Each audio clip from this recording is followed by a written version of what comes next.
दो तीन बंदों ने बहुत हैवी पाइपों से मारा। लोहे के पाइप थे 6-7 इंच के। पीट कर हत्या कर दी उनकी। हाँ जी, हत्या नहीं, थोड़ी सी ये पसली तोड़ दी थी कि पैरों में कील, नाखून उखाड़ दिए थे, आँख फोड़ दी थी साइड की। कि शायद कुछ देखा है, सुना जाता है कि उस कंपनी में गलत काम होता था कोई। और बस हम हरदीप यादव से यही पूछना चाहते हैं कि क्यों मारा, क्या गलती थी हमारे पापा की, क्या ऐसा देख लिया जो उन्हें जान से मार ही दिया। नमस्कार, मैं ब्यूटी गिरी और अभी हम मौजूद हैं डीयू के आर्ट फैकल्टी पर, जहां पर डॉक्टर रितु का धरना प्रदर्शन चल रहा है, लेकिन वो हम लगातार कवर कर रहे हैं। आज हम आपको कुछ अलग दिखाने जा रहे हैं।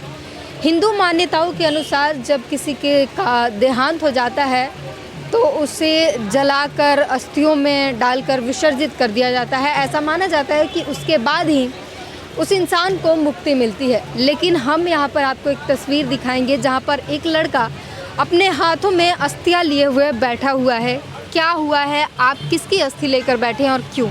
अपने पिताजी की लेके बैठे हैं। हमें न्याय नहीं मिल रहा, हम इसलिए लेके बैठे हैं।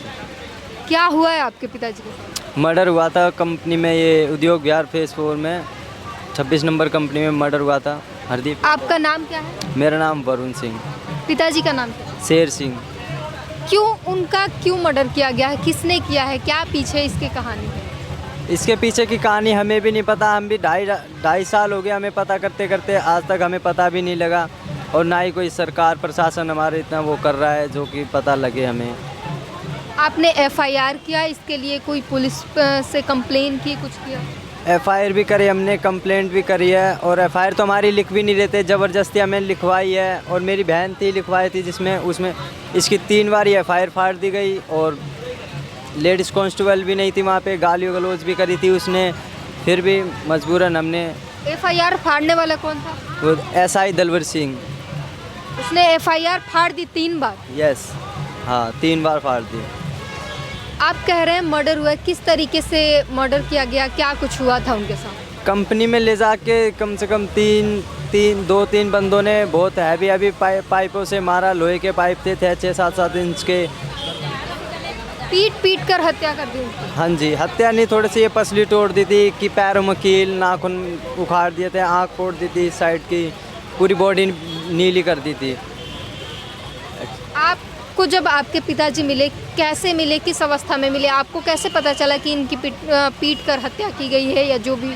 मेरी बहन के पास फ़ोन आता है मेरे पापा का अननोन नंबर से किसी से, तो मेरी बहन मेरे को बताती है। मैं लेने जाता हूँ, वहाँ देखता हूँ मेरे पापा भी एक बीच रोड पे साइड में किनारे में पड़े हुए होते हैं और उनकी ब्लीडिंग चालू होती है। तो मैं उनको अपनी गाड़ी में बैठाता हूँ, लेके आता हूँ। फिर जब घर पे उतारते हैं, ड्रेसेस चेंज करते हैं अपने पापा की, फिर देखते हैं पूरी बॉडी नीली होती है। तो उसी टाइम आप अस्पताल लेकर गए? हाँ, अस्पताल लेके गए। पुलिस को भी कॉल करा था, पुलिस भी नहीं आती है। आती है पुलिस, कहती है ठीक है आप इन्हें हॉस्पिटल ले जाओ, हम देखते हैं जो भी है आपको हॉस्पिटल में मिलेंगे। बट कोई नहीं मिलता। हम हॉस्पिटल में जाते हैं, हॉस्पिटल में 1 घंटे बाद हमें वहाँ से रेफ़र कर दिया जाता है। एम्स यहाँ पे भेज देते हैं। सफदरजंग में भी जाते हैं, यहाँ पे भी कोई सुनवाई नहीं होती है ऐसी कि इधर चले जाओ, आप इधर चले जाओ। बहुत परेशान हो जाते हैं। उसी रात फिर मॉर्निंग में मेरे पापा की डेथ हो जाती है आते टाइम घर से। हम यहाँ पर देखिए, बेटा है उनके, बेटियाँ हैं, पत्नी है, सभी बैठे हैं। आखिरी बातचीत आपके पापा से आपने की थी? जी। क्या बातचीत की थी उनसे? जब मेरे पापा का मेरे पास कॉल आया था तो वो उनकी आवाज़ भी नहीं निकल रही थी। तो मतलब फिर भी उनने हिम्मत करके बोला कि बेटा मैं उद्योग विहार फेज 4 में कंपनी नंबर 26 के बाहर पड़ा हूँ और अपने भाई को बोल दो मुझे ले जाएगा। तो फिर मैं अपने भाई को बोलती हूँ, वहाँ जाता है मेरा भाई, फिर लेके आता है उन्हें। तो जब वो घर पे लाता है तो उनकी बहुत बुरी हालत होती है। मतलब उंगली के नाखून निकाले होते हैं और आँख फोड़ दी होती है। मतलब बहुत बुरी हालत होती है उनके, पैरों में कील मारे होते हैं। और जब हम पूछते हैं कि पापा क्या हुआ, कैसे हुआ, किसने किया, तो हमारे पापा बताते हैं कि बेटा मैं ऐसे गया था, तो मैं काम की बात करने गया था, तो कंपनी नंबर के 26 के गार्ड ने मुझे बुलाया।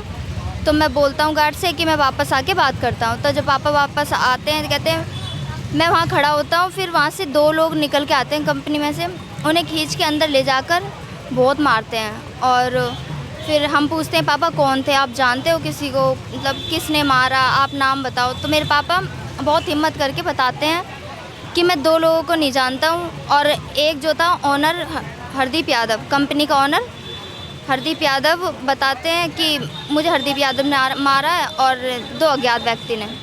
क्यों मारा गया उनको? किसी से दुश्मनी थी, कोई कारण था, या कुछ ऐसा उन्होंने देख लिया होगा कंपनी में जिसकी वजह से जो बाहर नहीं आना चाहिए? क्या हो सकता है कारण? शायद हमें यही लगता है कि शायद कुछ देखा है, सुना जाता है कि उस कंपनी में गलत काम होता था कोई, और बस हम हरदीप यादव से यही पूछना चाहते हैं कि क्यों मारा, क्या गलती थी हमारे पापा की, क्या ऐसा देख लिया जो उन्हें जान से मार ही दिया। और भी लोगों से बात करेंगे। क्या कारण हो सकता है जिसके कारण आपके पति को मार मार कर हत्या कर दी गई? इसके पीछे कारण क्या हो सकता है? क्या उनकी किसी से दुश्मनी होगी, या कुछ ऐसा होगा जो उन्होंने बताया होगा, या कभी कहा होगा कि मुझे डर लग रहा है कंपनी जाने से, कुछ भी ऐसा? नहीं, ऐसा कभी कुछ नहीं कहा था। और क्यों मारा क्यों नहीं मारा, इस बात का कुछ पता ही नहीं चला। क्यों मारा हम खुद जानना चाहते हैं, क्यों मारा। अरे उसके पास किस बात की कमी थी, वो तो बहुत पैसे वाला है, घर मकान गाड़ी बंगला सब कुछ है। हमारे पास क्या है? हम तो अपने बच्चे पाल रहे थे, कमा रहे थे। उसने ऐसे हमारे आदमी को मरवा के फेंकवा दे, जैसे कि कीड़ा मकोड़ा को मरवा के फेंकवा देते हैं। अब उसको क्या एहसास है? हमको एहसास है कि हम कैसे जी रहे हैं। उसको है एहसास थोड़ा बहुत, हम कैसे जी रहे हैं। 5-5 बच्चों को लेके हम कहाँ भटक रहे हैं, किसकी गालियाँ खा रहे हैं, किसकी ठोकर खा रहे हैं, किसकी बातें सुन रहे हैं, क्या खिला रहे हैं, हम कैसे हैं कैसे नहीं हैं, भूखे सो रहे हैं या प्यासे हैं। पुलिस ने किसी तरह की मदद की आपकी? FIR किया आपने, उस पर सुनवाई हुई?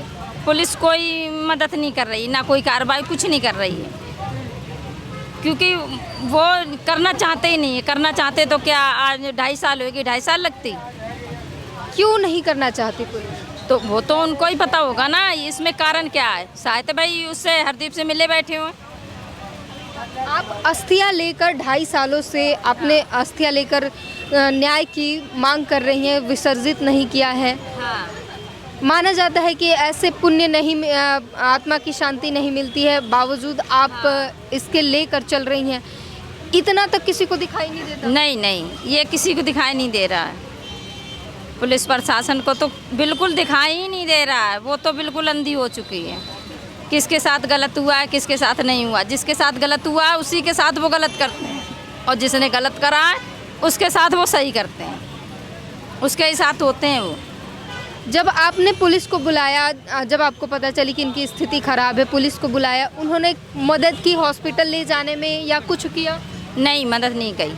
ये बोला था कि तुम लेके चलो, अब बड़े साहब आएंगे, वहाँ से आप कॉल कर देना तो वो वहाँ पहुँच जाएंगे। आपने कहा नहीं कि हमारे पास क्षमता नहीं है, आप चलो साथ में लेके चलो? बोला, वो नहीं गए। बोले नहीं तुम लेके चलो, और बड़े सर आएंगे, आप कॉल कर देना वहाँ से, तो बड़े वाले साहब पहुँच जाएंगे। तो ना वो बड़े साहब पहुँचे ना छोटे साहब पहुँचे। आप कैसे पहुँचे वहाँ पर? हॉस्पिटल हम टेम्पू करके गए थे। उस टाइम पे हम पे पैसे भी नहीं थे, किसी से पैसे लिए थे हमने उधार, जब लेके गए थे। पैसे उधार लेकर उसके बाद उनको हॉस्पिटल लेकर गए? हाँ, जब लेके गए थे। फिर वहाँ भी हॉस्पिटल वालों ने पैसे मांगे थे कुछ कागज उगज बनवाने के लिए। बोला 250 रुपया दो। फिर हमने, वो लड़का हमारे साथ में गया था, उससे पैसे 250 रुपया लेके दिए थे वहाँ। इलाज किया ठीक से? नहीं किया। अगर क्या लगता है, अगर ठीक से उनकी देखभाल हुई होती, इलाज किया होता, तो वो होते आज? हाँ होते, ज़्यादा नहीं तो थोड़े बहुत नहीं तो जीते ही वो, पर वो जीने लायक नहीं थे, इतना मारा था। शरीर बिल्कुल नीला कर दिया था, नाखून निकाल लिए, सरियाँ भोंक दी पैरों में, आँख फोड़ दी। कहाँ से जीते? सारी ये पसली तोड़ दी, पसली फेफड़ों में जाके चली अंदर घुस गई, तो कहाँ से जीते वो। कितनी दर्दनाक कहानी है, सुन के रूह कांप जाता है। सर, ये जो भी घटना हुई है कौन से थाने क्षेत्र की है? ये घटना उद्योग विहार थाने की है, गुड़गांव की। और इसके आईओ जो है ACP रैंक के आईओ बने थे। इस केस के अंदर SC/ST एक्ट भी नहीं लगा था, जबकि शुरुआती जांच के अंदर जो आईओ थे उनको SC/ST एक्ट लगा देना चाहिए था, क्योंकि ये SC शेड्यूल कास्ट से बिलोंग करते थे। और सामने वाली पार्टी जो है, अगर उसके बारे में पता भी ना हो तो जिसमें 10 साल से ऊपर होता है, शायद कानून के बारे में मैं थोड़ा बहुत ही पता है मुझे, जब इतनी बड़ी एट्रोसिटी है तो इम्प्लीमेंट ऑटोमेटिकली SC/ST एक्ट हो जाता है अगर शेड्यूल कास्ट का बंदा है तो। लेकिन आईओ ने SC/ST एक्ट ना लगाने की बजाय ये जो लड़की है शेर सिंह की, जब स्टेटमेंट अपनी शिकायत दे रही थी, जैसे जैसे हरदीप यादव का नाम आ रहा था वैसे वैसे SI दलवीर सिंह अपना घिनौना नीच काम कर रहे थे, उस स्टेटमेंट को फाड़ रहे थे। 3 बार इस बच्ची ने, 4 पुलिस वाले इसे डरा रहे थे, इसकी ठोडी पकड़ के हिलाया जा रहा था, इसे बहुत बुरी गलत शब्दों से इसको धमका के तुम ऐसी हो, तुम्हारे जात वाले ऐसे, तुम्हारे ये वो फलाना ढिमकाना, ऐसे करके वो बोल रहे थे। बहुत मुश्किल से जब ये परिवार मेरे पास में 18 अगस्त को मेरे घर आ गया था, 1-2 बार पहले मैं इनसे मिला था। 18 अगस्त 2021 को ये परिवार मेरे पास आया और आज तक ये परिवार मेरे पास में है। ठीक है, मिशन सेव कॉन्स्टिट्यूशन जिसके नेशनल कन्वीनर हमारे महमूद प्राचा सर है। मैं सोशल एक्टिविस्ट हूँ। दिल्ली कैंट का मसला चल रहा था, वहाँ पर धरना चल रहा था, तो इस बच्चे ने मेरी वीडियो देखी थी, इसे उम्मीद लगी कि भाई कुछ हमारी मदद कर सकता है, तो फ़ोन किया। जब मैंने इनका केस सुना मेरे से रहा ही नहीं गया, और ना मैं मतलब इस चीज़ को बर्दाश्त कर सकता हूँ। बहुत ही बुरा हाल किया था शेर सिंह का। तो शेर सिंह, लगता है सर शेर सिंह की इस तरीके से बर्बरतापूर्ण हत्या करने के पीछे कारण क्या हो सकता है? देखिए मेरी बहन, कारण हम खुद खोजने की बहुत कोशिश कर रहे हैं। मैंने ग्राउंड पे जाकर शेर सिंह के दोनों लड़कों ने अपने तरीके से और मैंने अपना तरीके से वहाँ पर कारण खोजने की कोशिश की। ये जो हरदीप यादव है ये बहुत पैसे वाला बंदा है और इसकी 5-6 कंपनियाँ हैं उसी एरिया में। जिस कंपनी के अंदर शेर सिंह वाल्मीकि की हत्या की गई थी, उस कंपनी के अंदर मुझे नहीं लगता कि हरदीप यादव एक टुच्चा काम करेगा पैसे के लिए। वो मेरा अनुमान जो कहता है, उस कंपनी के अंदर उस रात उस दिन शेर सिंह वाल्मीकि ने कुछ ऐसा होते हुए देखा है जो बहुत बड़ा अपराध था। शायद कुछ काले कारनामे वहाँ चल रहे थे और उसके अंदर 101% मैं श्योर हूँ कि पुलिस जो वहाँ का नज़दीकी थाना वो और ACP DCP रैंक के जितने भी अधिकारी है वो इन्वॉल्वमेंट थे। और उन लोगों को भी पता बाद में चल गया होगा, पुलिस वालों को भी, कि यहाँ पे ये कारण था उसकी हत्या करने का, क्योंकि वो कंपनी बंद रहती थी। और मैंने जो वहाँ पर जांच करी है थोड़ी बहुत अपने लेवल पे जाके, तो उस कंपनी के अंदर सब लोगों ने यही बताया गलत होता है। सबूत है जिस पर आप आरोप लगा रहे हैं, सबूत है कि उसी ने हत्या की है? मेरे पास वो सबूत है कि हरदीप यादव ही नहीं, हमारे ACP साहब जो हमारे IO बनाए थे और जो SI दलवीर सिंह जो है, ये सब के सब जेल में जाएंगे। और ACP के ऊपर 120B भी लगेगी और SHO के ऊपर तो 120 भी लगनी है, 302 में भी शामिल हो सकता है। ये सबूत आपने पुलिस को दिखाई? हमने कोर्ट में बताया कि हमारे पास में रिकॉर्डिंग है और ये सबूत है, ठीक है। और ये सबूत हमारे पास बहुत पहले से है। और जब हमने ACP साहब को बोला कि सर जो आपके नीचे के अधिकारी हैं जिनके सबूत हमारे पास में है आप वे तो ले लो, तो उन्होंने बोल दिया कि देने की ज़रूरत नहीं है, जब कोर्ट में मांगा जाएगा तो दे देना। कोर्ट में जब हम जाते हैं, प्राचा सर भी जाते हैं, मैं कानून मतलब वकील तो नहीं हूँ, लेकिन जब मैं खड़ा होता हूँ तो मैं देखता हूँ धज्जियाँ उड़ती हैं वहाँ पर संविधान की।